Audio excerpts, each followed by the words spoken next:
പത്തനംതിട്ട ജില്ലയിലെ പെരിങ്ങാട് സ്വദേശിയായ John Peter മുഖ്യമന്ത്രിയുടെ ജനസമ്പർക്ക പരിപാടിയിൽ എത്തിയത് തനിക്കൊരു വീട് അനുവദിച്ചു നൽകണം എന്ന ആവശ്യവുമായിട്ടായിരുന്നു.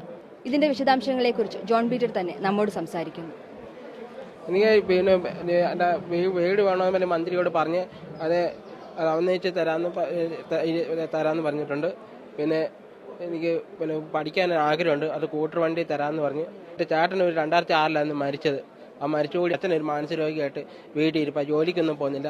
പിന്നെ എൻ്റെ അമ്മയാണ് പോയി തേച്ച് മാറ്റിക്കൊണ്ടുവന്ന് എനിക്ക് ഞങ്ങൾ 3 പേരേ ഉള്ളൂ വീട്ടിൽ. പിന്നെ അത് കഴിയാനൊരു സഹായം ചെയ്യണം പറഞ്ഞ് ചെയ്യാമെന്ന് പറഞ്ഞ്.